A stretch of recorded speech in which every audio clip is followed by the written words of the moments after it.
Welcome to Connected Conversations. I'm really grateful that you're here and sharing your time. If you like the conversation that you hear, please like it and share.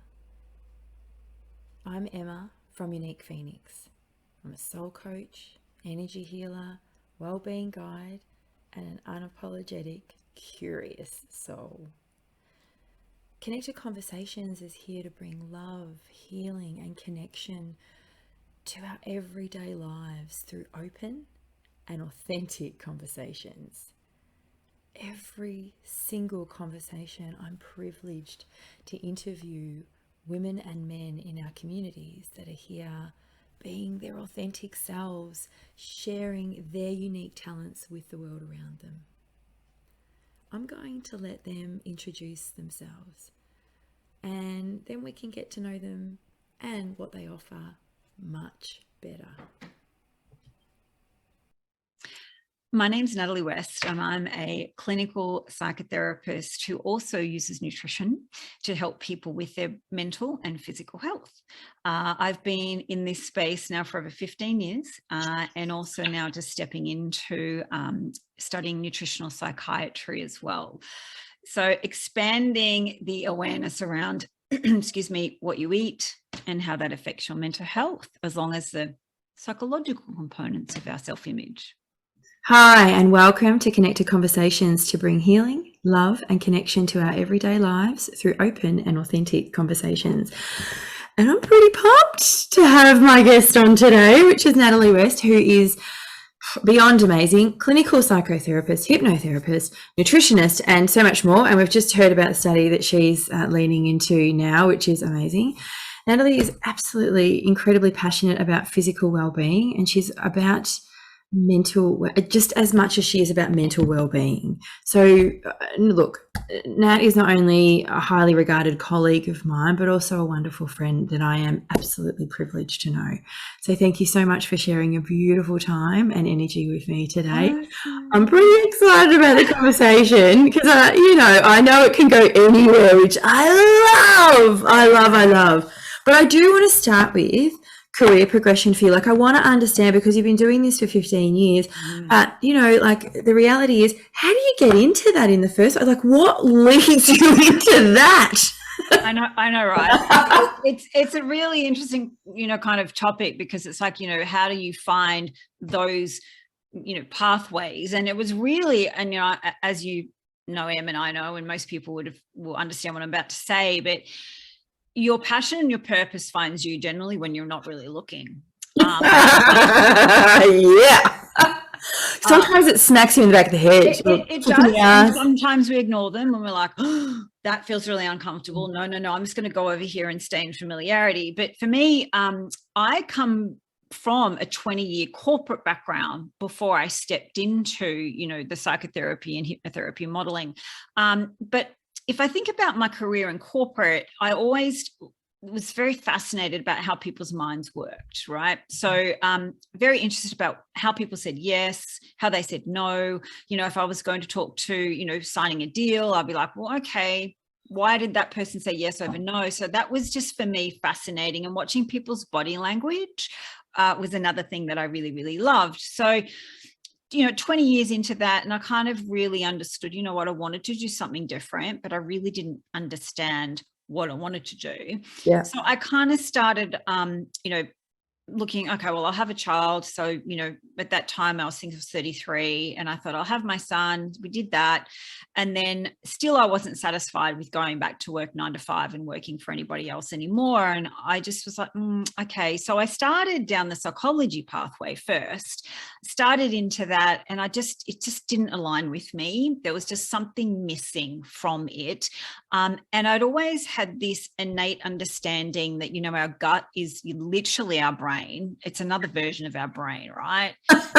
So I was just like, well, how can we talk to a starving brain, for a long, long time?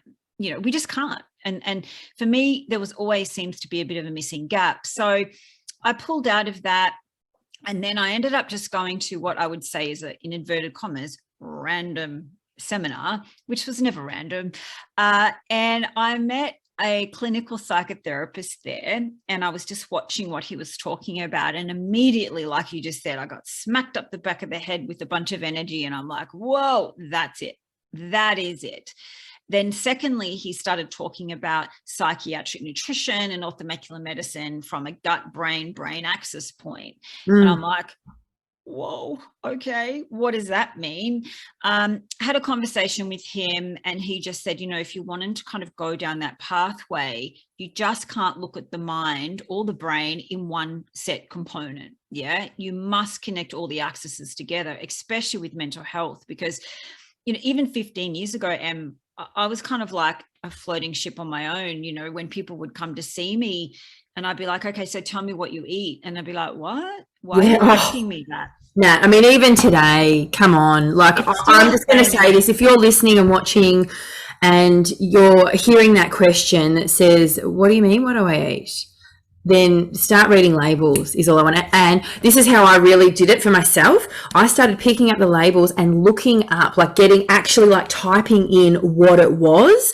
Yes. And the more I started typing in, the more I was like, what am I putting into my body? I remember reading one that was actually like heavy metals. Yes. And like the components. And I was just like, I'm actually putting metal in. I feel sick thinking about it now. Thank God that was like 15 years ago myself. Yeah. But I know what you're saying. Yeah. Like, it just, like, it's there's something, oh my God, it's absolutely crucial. And I don't know about you, but, you know, going down the path of even looking at regenerative, I can't even say that agriculture. Word. Huh? Regenerative agriculture. Thank you. I can never, it's my word. You know, when you've got a word that's that's the word. Yeah, that one, the farming part of it, and looking at, oh my God, like that's sort of changing my little. Well, again, you know, when I was chatting with this psychotherapist, I was kind of like, that's what I need to do. But, you know, I had to say, well, how do I get to be a psychotherapist, and how do I add on the, you know, the psychiatric nutrition element of it? And, you know, I can even, you know, go back as far as the 1900s when there was, you know, doctors were basically saying human beings need to be fed a species appropriate way of eating, right? So I don't like the word diet, so we'll come back to that later. But for me, I started down the path of, I didn't like psychology models. I stepped out, and then I kind of thought, oh, you know, I'd love to do forensic medicine, but then I found out I had to go into the police force to do that, and I'm like, no, don't want to do that. So I started out first stepping into clinical hypnosis and understanding the power of our conscious and unconscious, but also the energetic pathways and cellular actions of our body, and how it's, you know, trillions and trillions and trillions of cells, you know, and psychology model is here. Yeah, it's not from your chin down. It gets so disconnected, and we're so focused on what we call as a chemical imbalance in our brain. Doesn't exist either, by the way, and we'll come back to that later. I have learned that personally myself. No, maybe not. That was made up by a pharmaceutical company. So secondly, it was just about going, you know what, let me step into clinical hypnosis. And then I loved it, and I just felt so naturally in that space. So I just literally spent 4 years, and now another year, and I'm 50 this year. So never allow your age to determine, you know, what you're capable of. And that's really important, I think, for a lot of people nowadays. So so become a clinical hypnotherapist, and then just did loads and loads of extra studies with regards to psychotherapy modeling and, you know, different modalities. And then now adding in psychiatric nutrition, but I'm stepping up a bit more now and doing nutritional psychiatry. So it's a gap that's still ignored, which is bizarre to me. You know, I think at the end of the day, we have to understand, you know, what our neurotransmitters are in our bodies, and what we eat basically either depletes them or makes them abundant. And, you know, every single thing that we absorb, whether it's auditory, visually, or in our mouth, or energetically, affects every single part of our gut, and then that pathway to our brain is affected. So, you know, things, you know, when we put it in a mental health space, most people would say depression, anxiety, and any other kind of label that people are kind of associate with that. They're all symptoms of a very, very conflicted self-image from a psychology model, from our programming. However, it's also a gut depletion issue. Can I ask, because like in my work and what I do, I often talk to clients about being physically depressed. And they will just go, what do you mean? And I've never had this conversation with you, but it's just something that, because that's what happened to me. Like I was physically depressed. My body was not nutritionally, it was nutritionally starved. And, but also, you know, mentally not speaking to myself very fantastic either, you know, 15 years ago. So, you know, can we talk about that? Because to me anyway, and you know, like I love it because I've got you here, so you're the expert. But to me, if people nourish their bodies, then this whole marketed, because it is, so I know I'm going to put out there controversial, but anxiety, depression, you know, triggers, and I'm not saying they're not real things.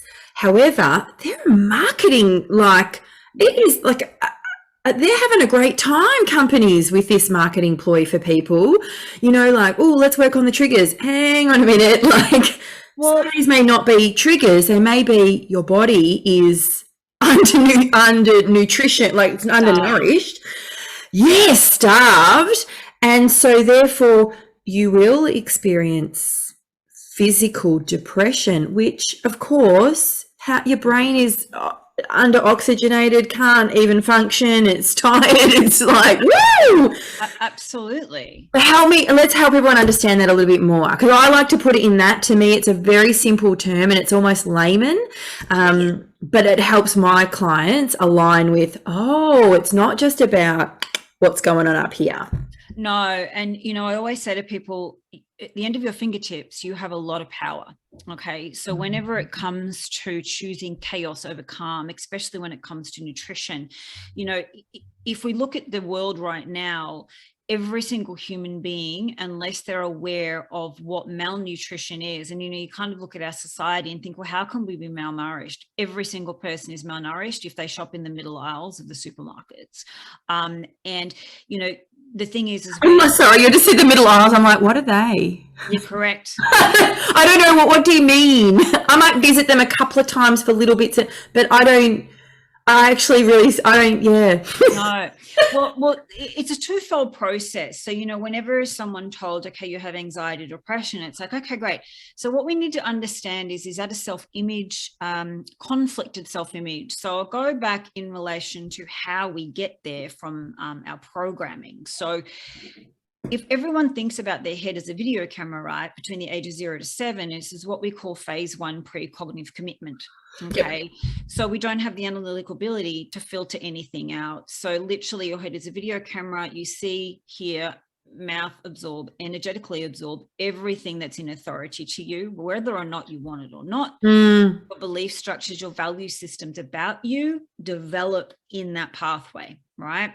So by the time you're 7, and then by the time you reach 10 or 11, when that little questioning mind starts kicking, you can become quite conflicted because your unconscious mind has already developed your self-image, your beliefs, and your values that are not yours. They're generally your parents or your caregivers, or even siblings who are older than you, right? So what happens is you go out in the world and we have our unconscious that's literally driving our behavior, which is 90% of what we do, because we're in a waking state of hypnosis, right? Yep. So we are programmed and energetically, unless we wake up the unconscious to make it conscious, we're asleep.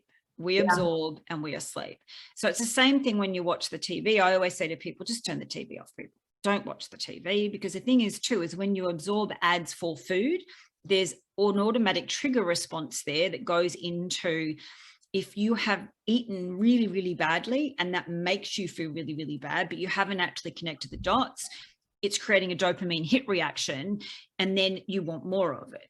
Yes. So again, you know, it's understanding, how does my mind work? What is it doing? Why is it doing what it's doing? And our minds love familiarity, right? It does the ego feeds off it. The ego likes things the same all the time. You try and change it and you're going to have some tension, baby. Correct. Because it's like, our job is to keep you safe, whether or not it is or not. And a lot of people don't understand that danger and safety very different things from a perception point. Thank you for pointing that out. I do a lot of base chakra work with healing clients at the moment, purely based on the fact of how unsafe they feel within themselves. And that's energetically, you know, oh, thank you. Yes.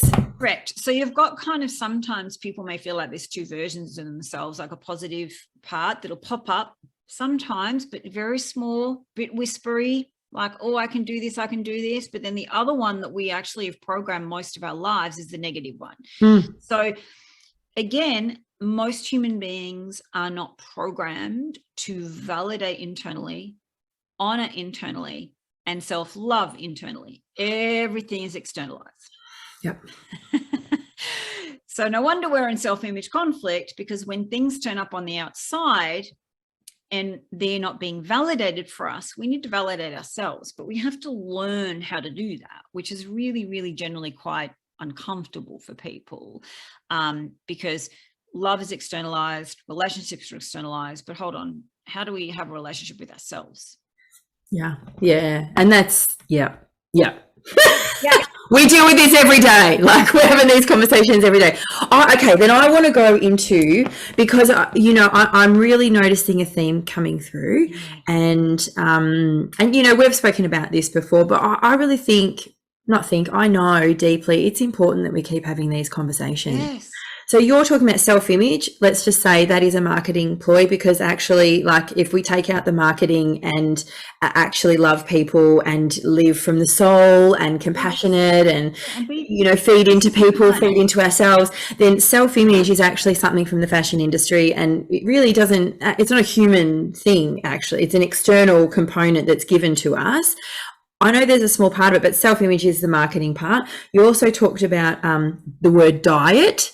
I mean, if that's not a food industry marketing tool, diet isn't required in our lives.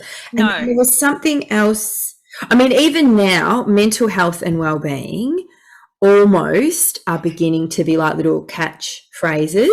So, and I'll come to the next part of it, because I do want to talk about political correctness around mental health. Yeah. And, you know, because I think that's a little minefield that probably needs to be tampered with a little bit.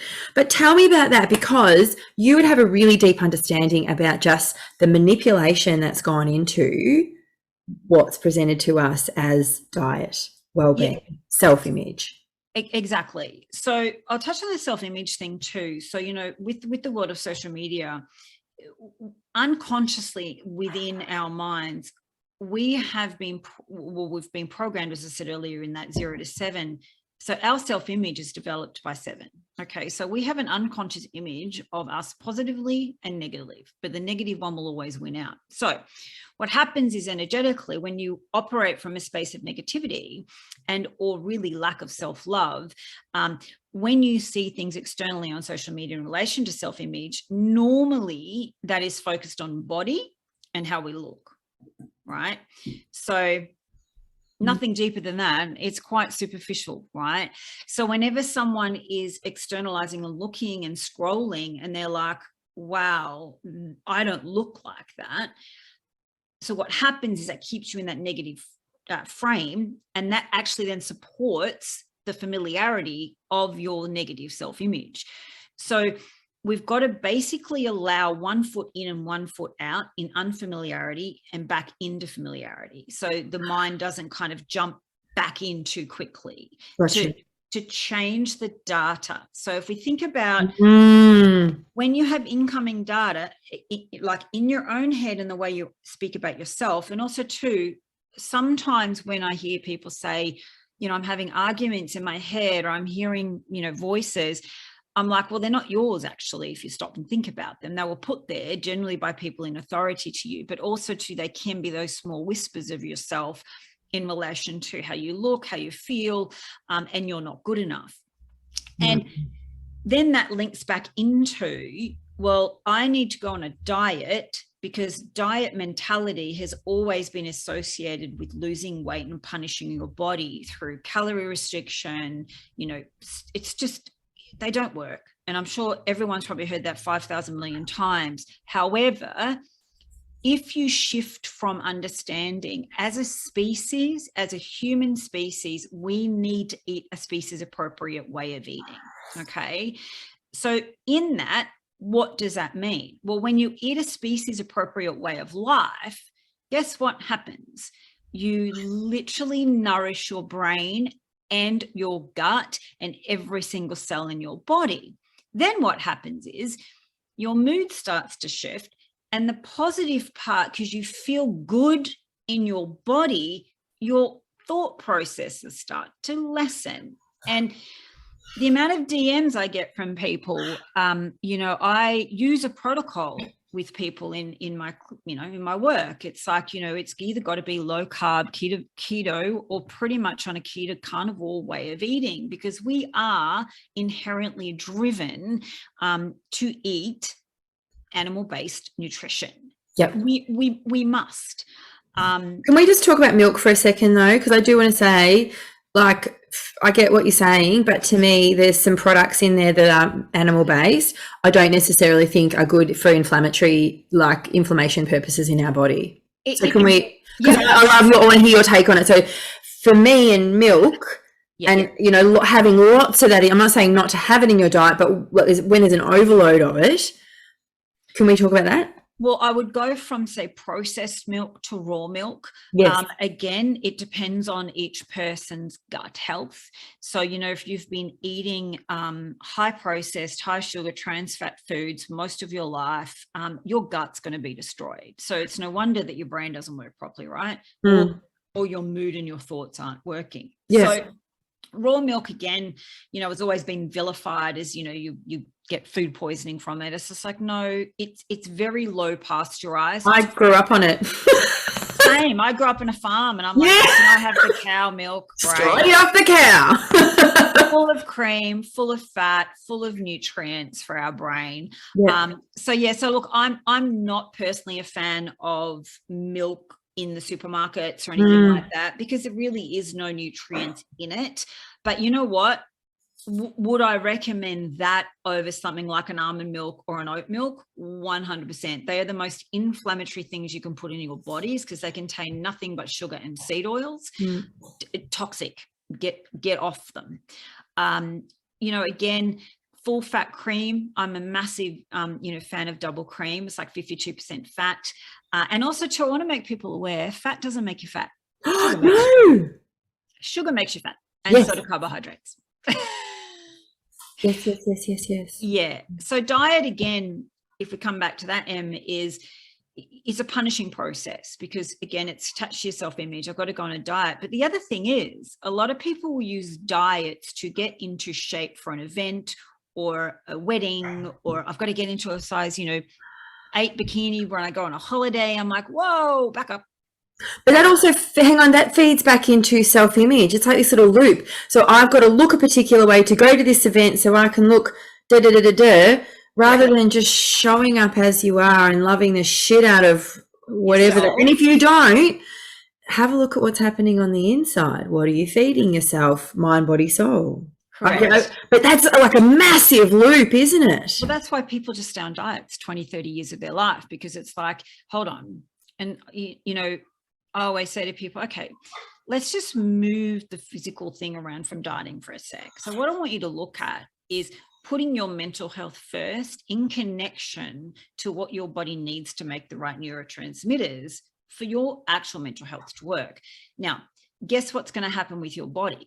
Because you're fueling the calm process of giving yourself all the right nutrition, your body's going to just follow. So we get so involved in our body's process. We just need to just step back, go, right, what is a species appropriate way of eating for me? So I have so many clients on different ways of eating, basically based on where they are mentally. Because, again, if you move from diet on, off, saying to someone, you're never going to be in a diet again, we need to put your mental health first. That's unfamiliar. So your mind's like, burr, burr, burr. What is she saying? And then we go into unconscious reaction, right? And we react with, oh my gosh, can I do that? Then we go into the negative self-image of going, well, I've never done that. I'm never going to do that.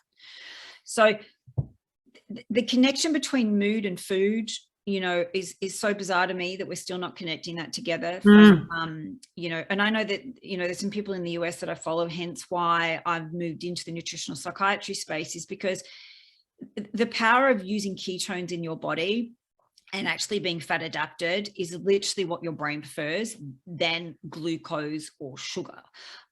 Sugar will keep you in a very starved state for most of your life, and it destroys your gut. I've got to say, like, I'm pretty, you know, physically aware now, and sugar's my last little bastion of giving up. And look, I'm hearing you now. All right, I'm almond milk. All right. But I, you know what? Like, I have to look at alternative because I struggle. I cannot have cow's milk. We've had that conversation. Even good cow's milk, I have a reaction to. But I will say this to you, because mine hasn't been necessarily diet for most of my life, because I, you know, I grew up just eating the basic stuff. We didn't have processed foods growing up. Like, it was pretty fat based, you know, like it was pretty old school. Mine was trauma based. So, you know, because of that experience and staying in a high cortisol level, you know, possibly for about 20 years of my life, that obviously impacts gut health and physical health as well, and puts a strain on there. But so, all right, look, I'm hearing you on the almond milk. I'm struggling with it, but I will stop buying it. But you know what? Because I did read, like, Natalie's been beautiful and sent me some stuff, and I did some research around it. It was one of those things I just went, okay. But back to sugar, because I don't really have a lot. I mean, I have fruit and veg, and I love all that stuff. You know, my girlfriend and I caught up on the weekend, and that was our dessert. We had this massive fruit platter and went nuts. And I was like, oh my God, this is actually a treat for my body. You know, like, just changing that idea that this chocolate is a treat for my body. Hang on a minute. This beautiful plate of food and so satisfying. So, but sugar now, I notice it when I have it. You know, my daughter made, you know, she loves cooking and loves baking, and she made, you know, from scratch these Boston buns or whatever. And I had a tiny bit, but I've got to say, within a couple of hours, flat. Well, I could feel energetically that my vibration had shifted down a bit, and I was like, whoa, look at that. Absolutely. I hear that all the time, you know, especially with, you know, if I kind of get people to look at what they eat or consume on a daily basis, you know, most of it is either sugar, processed food, but also too, it's not their fault, because we're so marketed to visually around what's healthy and what's not. And don't follow the healthy star ratings, because they are literally the biggest load of BS you'll find. They're paid for. So for example, you know, if you look at it from a margarine point, if you're eating margarine, don't eat margarine. It's shocking. Butter. But if you look at the ratings, right? So margarine will get a 4.5, but butter will get a 1. I don't look at that stuff, because I've been raised on butter, and I also know how my body reacts to it, and I love butter. I can't have a lot of it though, from, you know, like, just from my own personal body. But I gotta tell you, I'm all for it. I just eat it like cheese. I'm just like, I don't eat bread a lot either. No. I can't.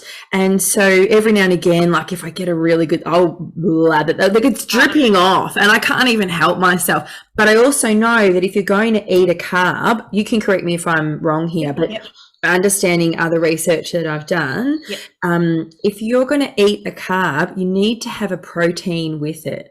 So you need to be having, because it actually helps you process a little bit better. I mean, I'm not saying carbs are amazing, like pasta and bread and all that kind of stuff. Preferably get them out of your diet.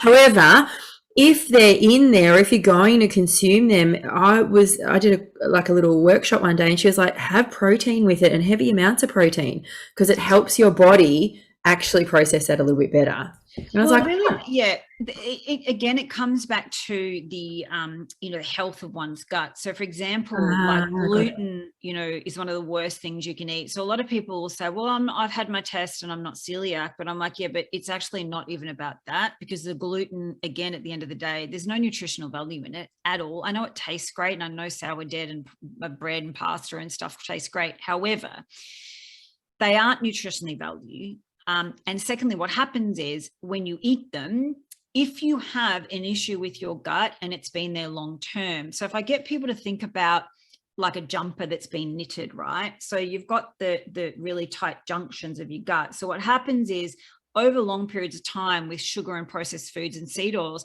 you end up stretching those little parts of the gut and they become the gaps, which is called a leaky gut. So what happens is when you eat lectins or phytates from carbohydrates, the gut doesn't break it down. So you get whole parts of that going out into the bloodstream and then going to your brain. So that's why when a lot of people who I work with have gone totally gluten-free, removed all carbohydrates, 4 or 5 months in, and they'll go out and they'll just go, oh, I'll just try some sourdough, and with literally 4 days are in a depressive state. Because what that does, it shows you that, well, one, your body's like, I can't deal with that.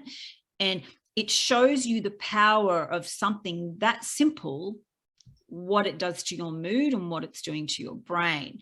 And the other thing I want people to know too, that carbohydrates aren't an essential part of a diet. Your body can survive on 0 carbs. I've lived 0 carb life now for over 2.5 years. I use fat as fuel. I don't use sugar. I don't use carbohydrates. And I don't even eat vegetables. So I don't even eat plants. I haven't eaten plants for over 2.5 years. So I love my veggies. I'm never giving up sweet potato. I'm telling that right now. And I know you're going to tell me to. I know you're not going to. Oh my God, I could not live without. Well, I used to be a massive. I'll give up almond milk, but I'm not giving up that. I get it. And this is the thing, you know, like I do what's best because, you know, I actually ended up eating, you know, a kind of what you would call a rainbow style diet with carbs and, you know, sweet potato, like not sugars and gluten. I kind of got rid of that, you know, 10 years ago when I did my studies, because I was like, oh God, don't want that in my body.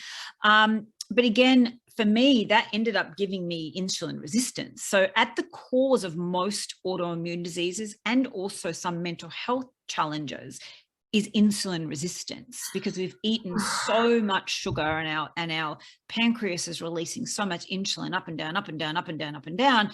But what happens is, you know, you feel good for the moment and then you get 4 o'clock slump and you're starting to look for sugar, or you start, because what happens is your body is getting its fuel externally, right? It's not using fat as fuel. So for example, with my body and most of my clients who are on a keto, low carb, but high protein, high fat way of life, their body uses their own fat stores as fuel.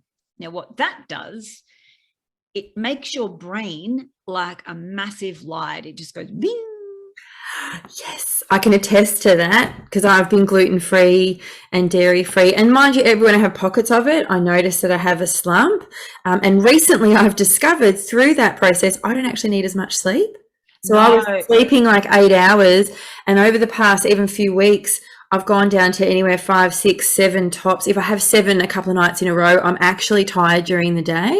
Yes. But I, you know, have these little surges of energy at times when I'm used to being like, I feel like I need to go to sleep now.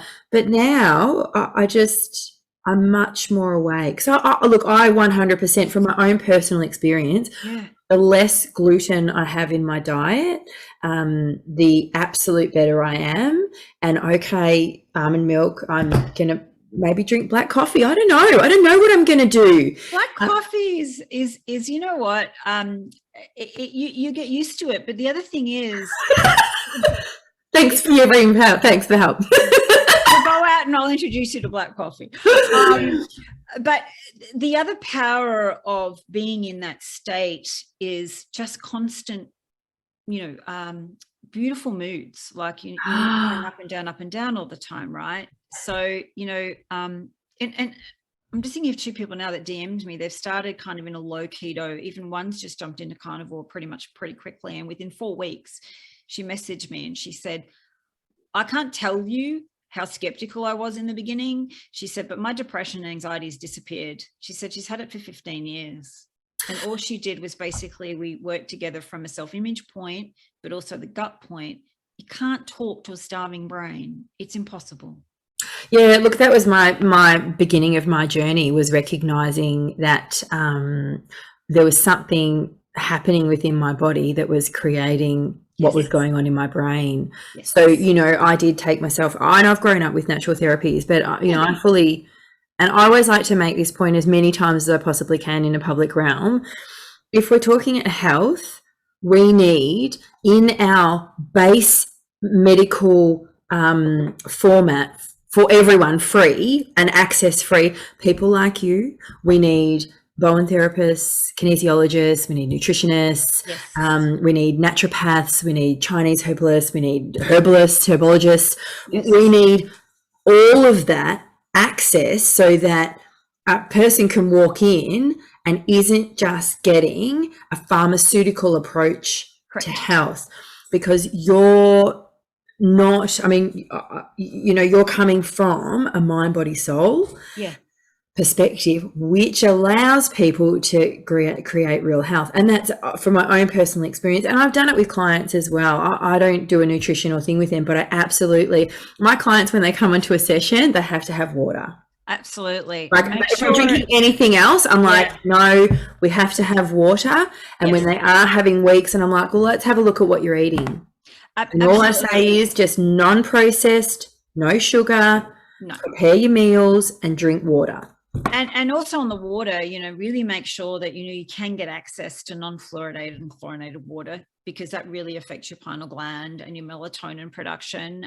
It calcifies it, so it's actually quite bad. Also, you know, if you can, drink out of glass and stainless steel, because plastics does contain phthalates, which also then is endocrine disruptors, especially for women. The other thing is, I'm like, I love my bottle though. Yeah. It's even if they're BPA, you know, I have a stainless steel one here that I drink out of, and I've got a couple of them, so I kind of rotate them. You know, my kids only drink out of stainless steel, but I think where the gaps are, you know, is what you've just said then. You know, when you go, I'm using this from every single client that's been given literally antidepressants in a 2-minute consultation. So it's like, you know what, as a caveat to that, I think when someone needs them, to basically get them into a space where they can just be calm and sit, okay, and then start looking at the root causes, because there is root causes. So with an SSRI or the other options that you've got out there, it's treating the symptom, which sometimes we need to do, but we must connect mind, body, soul, gut back to the root cause.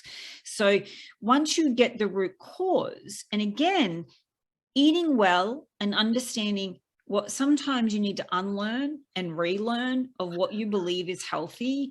And it's not the propaganda that you get in relation to, you know, even like the cereal aisle just blows my mind.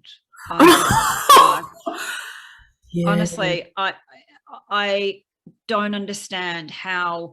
There's a whole aisle for it? Well, sometimes there's two, right? It's both sides, right? Oh, yeah, because they've got like the muesli, and muesli blows my mind. How people think that is healthy. And, you know, I'm not saying I'm like the biggest goddess on it at all. I do eat wheat-free rolled oats, because I do, you know, like it's one of my favorite go-tos for a bit of brekkie, a couple of mornings a week. And a time saver as well sometimes. But yeah, oh my God. But I must admit, I put honey and I put peanut butter in it, and there's probably a bit of, when I make my porridge, I put butter in it. So it's like raw honey, you know, like, and again, you know, I want really people to understand that every single person is unique in their own programming, but also too in their own gut. So I have clients that just cannot touch fructose. Like I haven't eaten fruit for like probably 6 years. Do I miss it? No, it's disgusting. As soon as I put it on my mouth, I'm like, too much sugar. Yeah, okay. Right? So, but that works for me. Whereas some other clients can have fruit and they have a little bit of low oxalate style fruit. Whereas, you know, another thing for people to be aware of, if you've got some kind of weird, funky pains that have kind of got a nondescript location, or really kind of no one knows where they're coming from, never also discount the power that actually vegetables do contain oxalates, which are actually a chemical, right? So as a defense chemical, generally plants don't want to be eaten. Okay, so for example, I'll go back to what you were saying before too about protein and eating it with something else. So for example, if someone said to me, I love baby spinach, but I'm also going to eat my protein with that, So one's heme iron, which is the meat, and one is non-heme iron, which is the spinach. Now that spinach is very, very, very high in oxalates. Okay, so what oxalates are, they actually block absorption from other things in your body. So for example, calcium, heme iron. So it's actually an absorption blocker.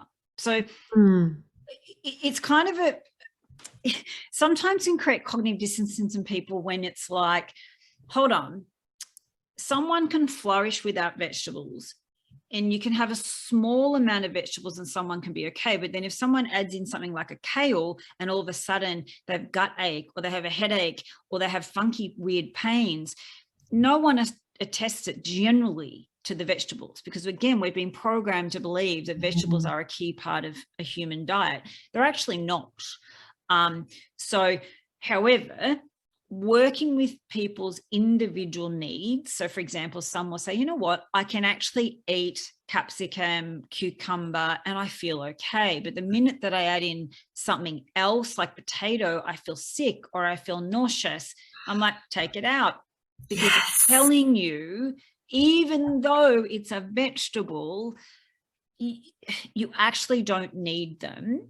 It's more around what nutrition comes out of it that you can absorb, versus someone else and goes, you know what, I actually need to go back to foundation and strip it all out, but add one thing in at a time. And it's quite weird when people go, yeah, but they're vegetables. I'm like, yeah, I know, but they're also chemically laden with things that you wouldn't be aware of.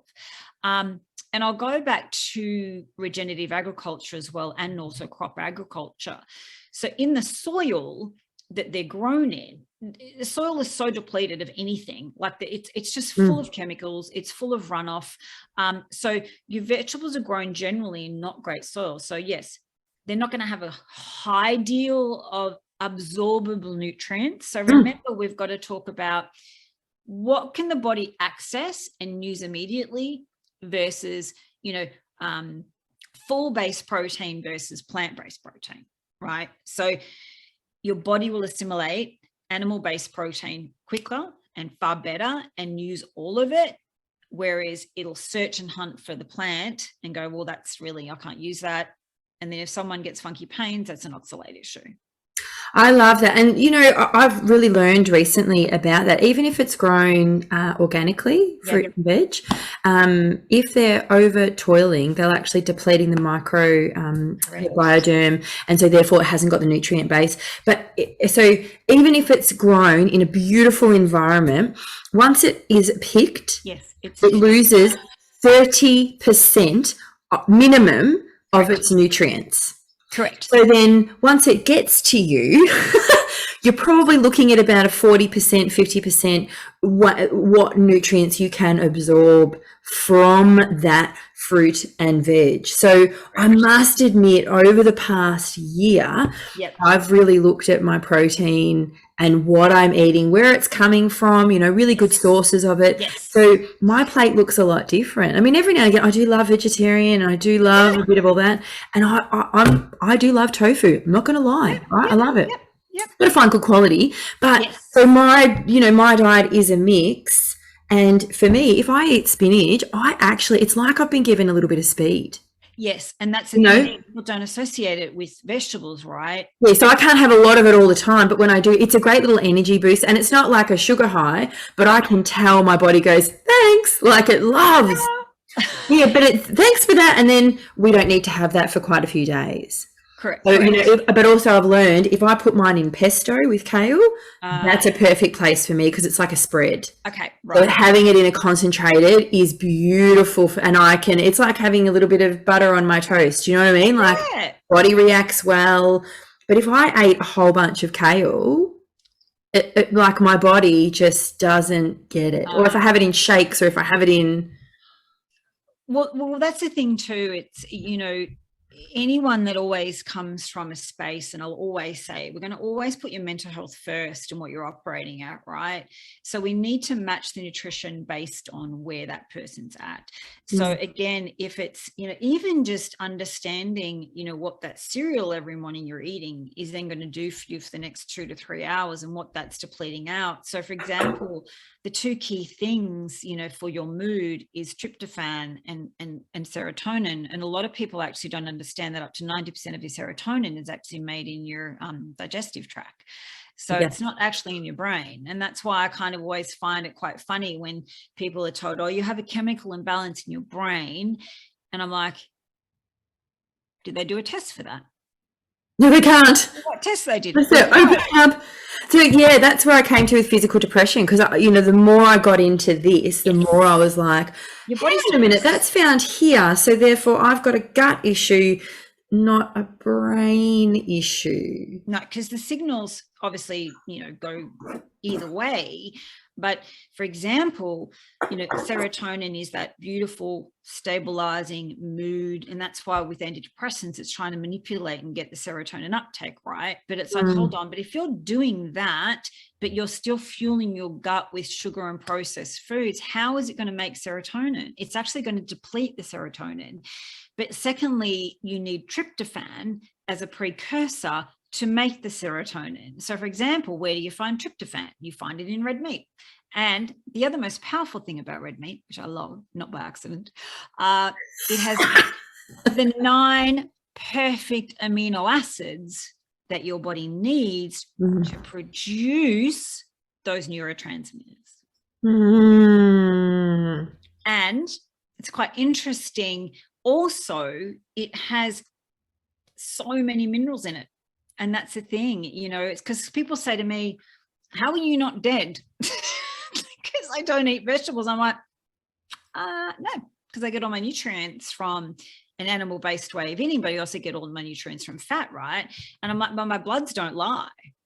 So, I have never felt better in my life since I've started nutritionally eating that way for me. And I reversed my insulin resistance. I reversed my asthma, and I also reversed my hay fever, and I haven't had it since. But the fact that we must understand, yes, there's a psychological component to our chatter, and that comes from our programming. What do we do there? We just learn and understand, this is how my mind works, but how can I make my mind work for me? It's not your enemy. I know sometimes it might feel for people that it's out to get you, but it's just keeping you in familiar, even if it's harming you. It's just neural pathways that have been created. So, you've got to create new ones effectively. It's that new data. 100%. And I mean, I often say, I say to every client, do you actually know that your brain is full of shit? Your brain, most of the time, it's not real. Basically your brain doesn't know what's real. No. So you have an opportunity to become aware of what's going on up there, and with awareness, you then have a choice. And, the more you get into it, the more you understand and need to, peel back some more deeper layers and, I'm sure you can appreciate. I want to chat about, because I think there's actually a correlation in listening to you now. It's becoming more and more, I'm becoming aware that there is a relationship between political correctness, which is a construct of our modern world. If we're living from the soul, we don't need political correctness. We don't need anyone telling us what's right, what's wrong. We don't actually need it. Well, I know I don't. I know you don't. No. So can you see the correlation between political correctness and, the world of nourishment and well-being? And because it's almost like business is put ahead. Business is 100% put ahead of our health. Oh, so what's the correlation between political correctness and health? Well, the thing is too, when we talk about political correctness, is also kind of move into a pathway of vilification, right? So for example, big marketing food giants, right, who literally are in those middle aisles of the supermarket, right? So they're the ones that have been driving the campaign between meat's bad, meat's going to kill you, it's harming the environment. And it's like, well, hold on, pull back. Actually, that's not true. We've got to scratch the surface a little bit to understand that the reason why it's being vilified, and this is very interesting for your audience actually to know, that there was 3 Harvard professors that were paid off. So they did a study, and it was out of the UCLA in the US. They did a study on saturated fat versus sugar. Now, saturated fat was to be found one of the most healthiest things that we need to absorb for our minds, right? But on a political correctness state, it's like, well, hold on, that's actually not going to make the sugar companies money. So they paid off 3 Harvard professors to basically say that saturated fat was bad and it was going to kill you and it was going to give you a heart attack. It's wrong. Oh, and that's been happening for a long time. I mean, look at, just even Coke and Diet Pepsi and, any kind of sugary drinks. Everyone, I hate this, everything in moderation. I'm really sorry. That's actually been created by the food industry, by politicians, by people making money out of our health or our poor health, to line their pockets. I mean, I can't, when I went everything in moderation, no, sugar in moderation is not good. And I love when I see someone come out going, sugar is not the enemy. Oh my God. Well, I mean, not fructose, not fruit, and not for everybody. Like, I know people who can eat bags of it and be fine. I cannot do that. Well, again, it's like, they say everything in moderation. It's like, well, would you have alcohol in moderation? Would you have cocaine in moderation? No. Right, yes. What about ice? You putting that in moderation? For anyone watching, just letting you know, if there's addiction problems, we fully support that, and we understand that we're not making a joke out of it. We're just saying. But again, those, even whether it's food, alcohol, or drugs, right? They are a side effect or symptomatic part of pain. Yes. But also it's a physiological, biological issue. It's a gut issue, and it's also a self-image issue. Yes. Okay. Same with smoking. It's very, very similarly connected. Disconnect between the mind and the soul. And when you can align those two, and I often say this, I say it all the time actually, is that when you align the mind and the soul, you'll want to nourish your body. You do. And it's a continued, automated. It becomes an automatic thing. You look for it, and and because I've seen my clients do it and I've seen myself do it, you just become more aware and go, hang on, why do I think that's good for me? And why do I think that's a treat? And you start questioning so much more. I mean, that's why your work is so important, Nat, for people to become aligned with their mind and their soul. All this BS about diet, you actually become aware of what your body's asking for. And suddenly that's what draws you. Like, I know I still crave hot chips. Like, every now and again I will crave them. Yeah. But I also look at what that is. And I go, hang on a minute, I've got like a carbohydrate program in my brain that says I've got to have this. Yes. So I will then go off and have a baked potato of my and like put a whole bunch of butter and a whole bunch of stuff in there. I have people that have said that too. So I'm kind of like, well, hold on. Is this a salt thing? Is it the salt on the chips that your body's saying? Or is it the fact that what we do, we have a memory association? This is what our minds do, right? So they take images and pictures all the time. So thought, feeling, reaction, and association. So what happens is your mind will create an attachment physically and emotionally to when you last had those chips, or why you particularly have those chips, right? It doesn't matter what food it is. It does it with everything. So the minute that you feel and your mind goes, oh, this sounds like, looks like, feels like something that we've done in the past. So what we do, we associate that with that outlet. So that's why another part of what you just were talking about before, and with the PC around, food and diet and culture, we have been programmed to use food in the wrong way. Food is being generally used as punishment, restricted calories, to basically get your body physically into a certain look, right? Let's forget about the mental health, because that just doesn't come into it, right? And that's why we suffer so much. The other side of it is food should never be rewarded with children as treats. You've been a good boy, here's some food, or good girl. That's a disaster waiting to happen. Food should never be used as a tool to create an emotional attachment. So, I also don't drink anymore. So I gave up alcohol as well. Yeah, but it's not that I actually consciously did it. And my body's just like, no, don't want it anymore. Yeah, mine rejects it. I get alcohol poisoning. So I just can't even smell it. I'm like, I don't know. I haven't had a drink in over a year, and I can tell you it's not even something that I'm curious about anymore. Like, I don't. Well, the other thing too with human beings, as we are and the way we're programmed. So, for example, you know, when I'm working with someone and they're like, you know what, I'm borderline type 2 diabetic. I know I can reverse this through my eating because it's proven. We know that, you know, high centric, high protein, high fat diets, low carbohydrate, and getting the body back into kind of that ketosis state. What happens is generally when someone steps in to heal their body, both mentally and physically, and they trust themselves and they're working with that self-image at the same time, because the positive one's going to go, yeah, but remember the negative one's still going to override that a lot until that new data shifts. But anyone around you, generally, that will ruffle feathers. So for example, it's like, you know, someone says, I'm going to have eggs and cream and butter for breakfast versus now I'm not going to have the Cocoa Pops. People are like, are you going to die? It's like, well, no, actually, I'm probably going to die if I keep continuing eating this sugar for the rest of my life versus eggs are a powerful superfood, right? But what happens is we tend to fit and form because we're tribal creatures, right? So we want to kind of fit in. We want to kind of make sure that we're doing the right thing and being validated. But I'll tell you what, if you're living in your body and you are anxious and your body is seeking and hunting for nutrients to calm you down, I always say to people, you have two choices. You can either choose your pathway and your body, or you can choose to listen to someone else's opinion, because that's all it is. That's their stuff being triggered by your stepping into what you need to do, which is a big thing for most people because it's self-trust and self-love and self-nurture, right?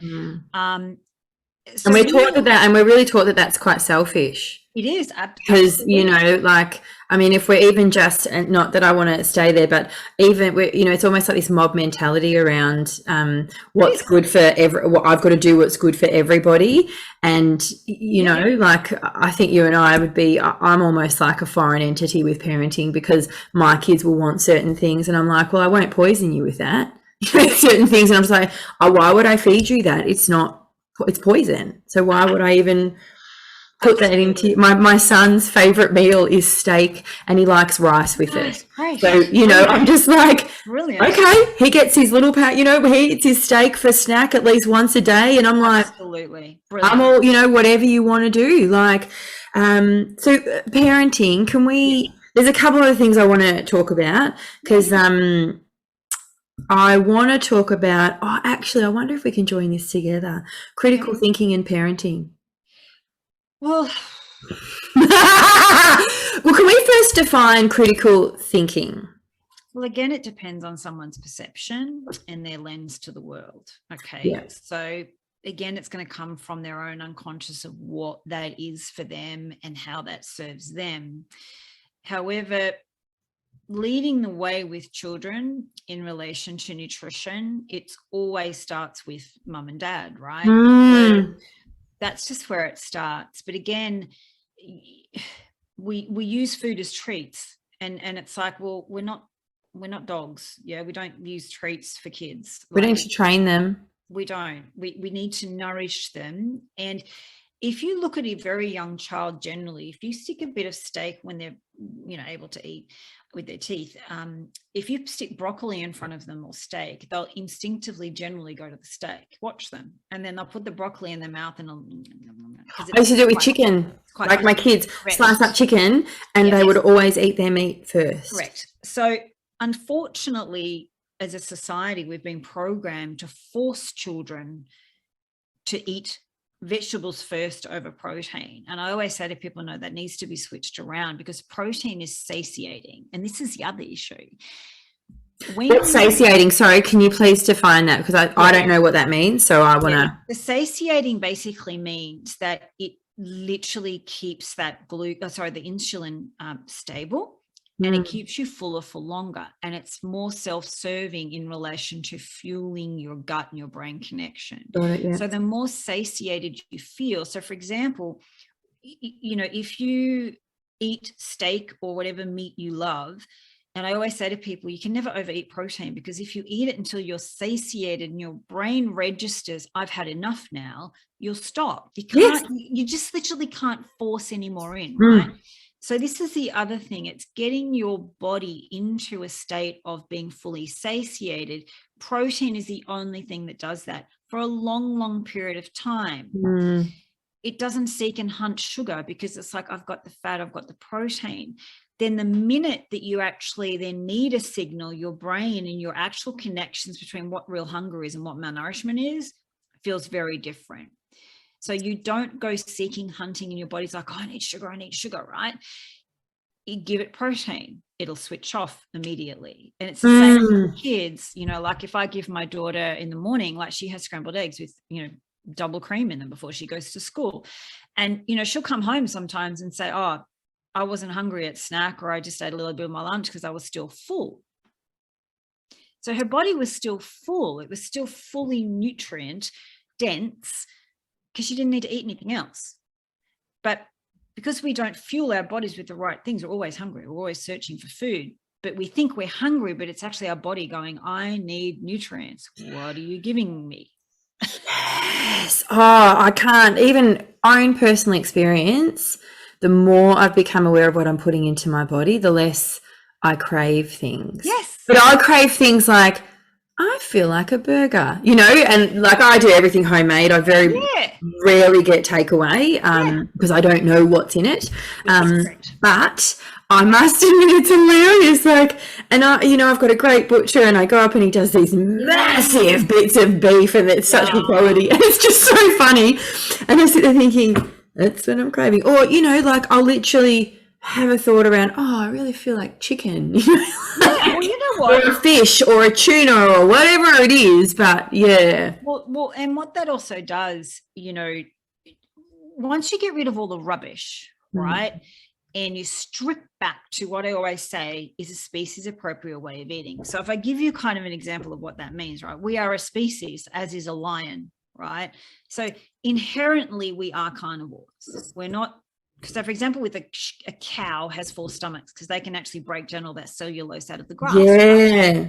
We have 1 stomach. So does a lion. So if you look at a lion, they eat the same thing day in, day out, and sometimes 2 or 3 days, right? So also going into a fasted state is actually really good, because it gets your ketones in for your brain to work, right? So if you look at a lion doesn't veer off its diet. What happens if it veers off its diet? Gets sick. Can't hunt. It gets sick and dies, and probably gets eaten by something else, because it's actually, you know, if you go and watch any animal actually, and they go to eat a plant, they sniff it and it's like, no, I'm not out of that, because I know that that's not good for me. But human beings, we've been so marketed to be able to go, well, we are the only species that actually manufactures our own food-like substance. Yes, it's not real food. It's processed, not real food. No.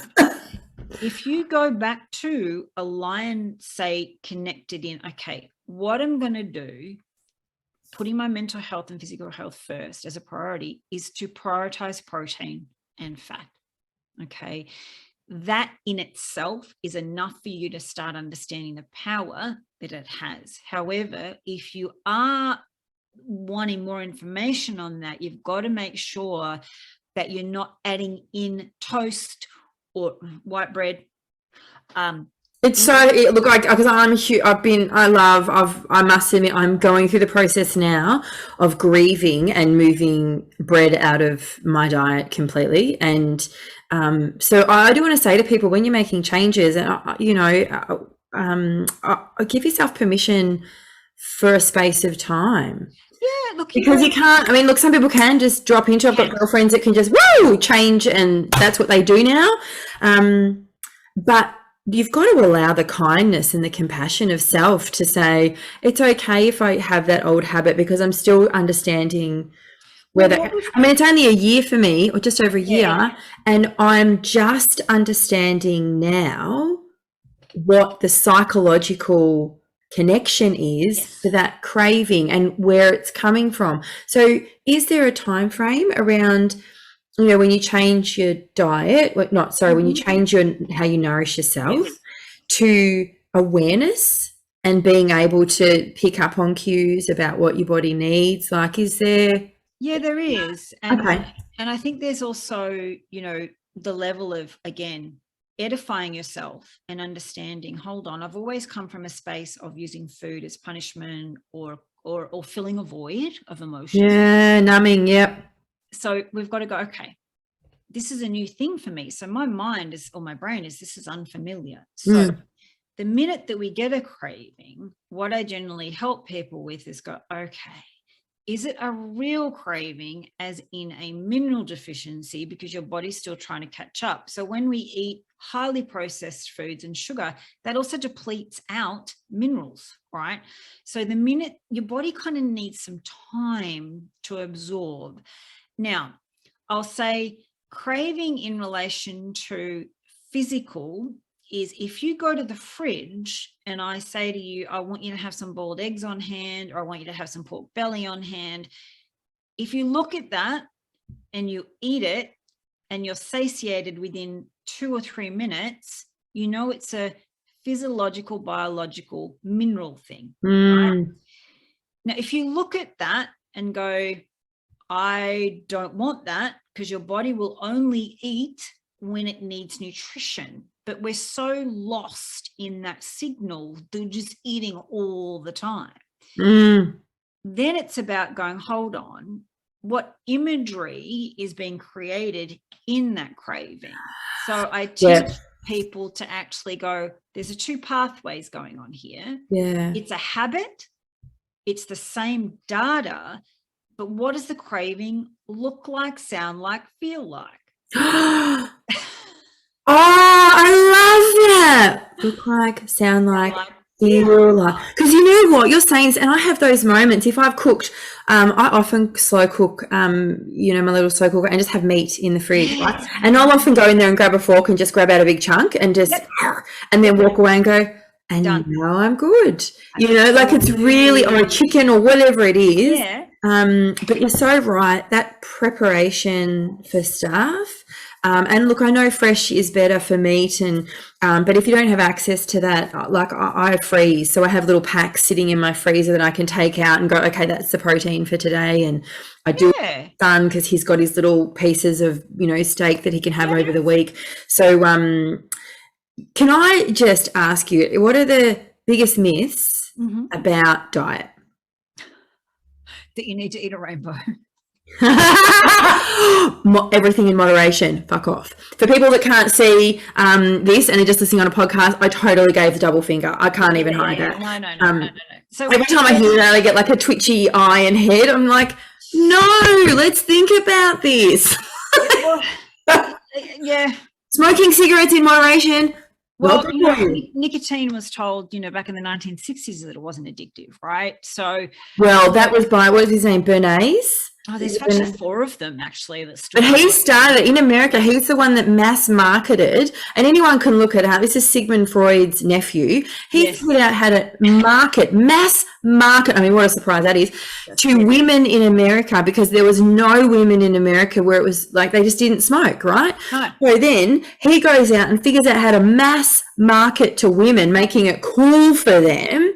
And then that actually upped the industry by 50%. Correct. So that's what we call massive clinical hypnosis and marketing. Oh, and look, it happens on a daily. Happens every day right now.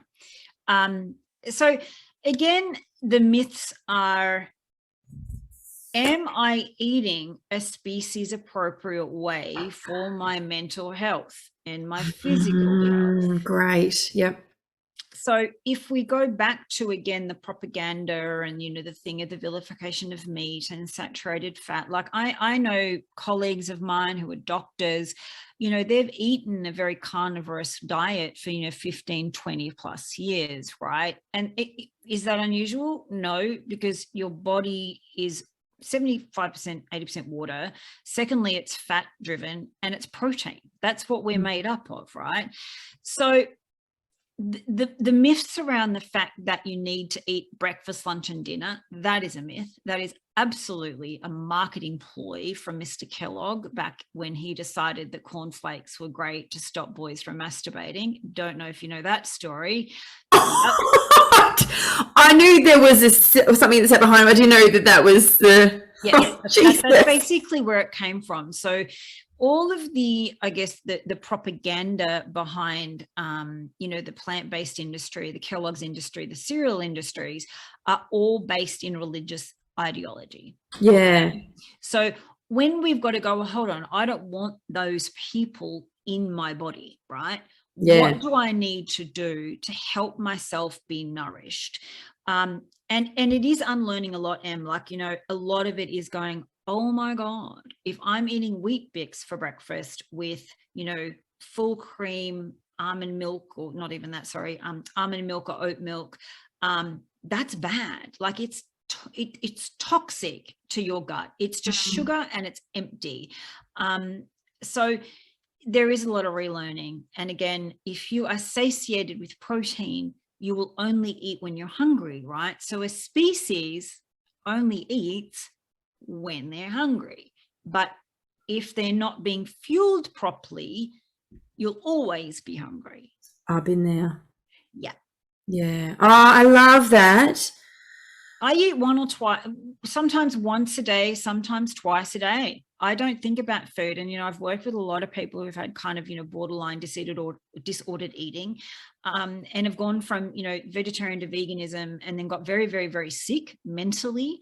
And it's about moving through to understand what is the calmness that I need in my body. And when you eat to fuel, you become just so in tune and you just switch off. And guess what? You just get on with your day and you become so disattached to food. But when you do eat, the conception of understanding I'm doing this to heal my body and my mind is very, very different. Yeah, I must admit, since I had that shift of going into nourishing my body, my eating's really different. I mean, look, I do a fairly hefty workout in the morning. So by the time I hit 8 o'clock, 8:30, I am actually hungry, but I don't snack anymore. No, I don't. Every now and again, I do like nuts. I know you've mentioned that, but I have my little... You know what? It comes back to each individual person's ability to absorb. If someone has almonds, they end up in the toilet. I'm like, yeah, well, maybe they're not good for you because, they have lectins in them. So, and oxalates. But again, some people are okay with that. But I think my main message really is for people to go, you know what? We have one body, we have one set of organs. And if you are struggling mentally and you have both physically, biological, flat depression in your body, then we think that there's something wrong with us, or we think that we're broken. We're not. We're never broken, and we're never, there's nothing wrong with you. It's just that you haven't been given the tools to understand, hold on, I'm a species. What do I need to do? Both mentally, understand my brain and my body and my gut. Once you get that done, you'll be on fire. Like I always say to people, there is a superhuman version of you in there, right? But you've just got to allow it to come out. But again, when someone's operated in anxiety or depression, I'll just use those two for example. A lot of people actually don't know how to operate or who they are without it. Yeah. Yeah, it becomes part of identity. Yeah, I get it. It's very scary. Yeah. Yeah. But instead of tackling this bit, if we tackle the gut bit, guess it does change. Yeah. And I get weekly DMs from people, and just, people follow me on Instagram. They're just like, Natalie, I went in, did carnivore or keto, and I cannot believe what's happened in seven weeks. I'm like, great, brilliant. And you know what it is? It's a gift. Yes. It's our bodies are a gift. So let's treat them like that. And nourish. And nourish yourself. Yeah. Both physically, mentally, just auditory as well. Be careful what you're listening to. Like I also don't listen to commercial radio anymore. I haven't for over 2 years because it's the most negative, disgusting thing that I want in my space. Commercial TV, commercial. Same. I can't. If I watch an ad now, I'm like, are you the serious? Yeah. Do they think I'm a dumbass? When I see food ads, I'm like, oh my God, poke myself with a chopstick in my eyeballs. I can't tolerate ads anymore. Like I can't. It's propaganda, but I hope people that hear it understand the power of what food as fuel does for your mental health. Yeah, beautiful. I love that. So I want to ask you the final 3 whats. Yeah. What? Yep. So what is well-being to you? Well-being for me personally? Yep. Yeah, it's just being totally in self-love and just caring for my brain and my gut and my body. Ah, beautiful. And what are your must-do daily well-being practices? Yes. Okay. So I meditate. Sometimes it might be 10 minutes. Some might be 45 minutes when I go to bed. I have no kind of set structure around when I do it. I'm just guided when I do it. My nutrition comes number 1. Yeah. That does not get moved. I move, I walk. Again, I just do that purely for movement, for the endorphins. Read. I'm a big reader. I listen to podcasts. So I really use that auditory concept and everything to nurture. So those practices I do every day. I love it. And they're beautiful. I mean, that sounds like my life, actually. What impact does it have on your life? Well-being and the daily practices? It's extremely grounding. And it allows you to be very, very, very conscious and present. And the more that you do them, the more the chitter chatter just becomes less and less. And you have an open space in your mind and your body to actually create internally, because everything's created internally, not the other way out. Yeah. So you'll find, well, I have found too, since, shifting my nutrition in the last 2 years, the outside things that show up for me are like worlds apart compared to where they were before. And that's just, I hear my own clients say that. They're like, oh my God, I feel so calm. So guess what happens? Everything else around you is calm.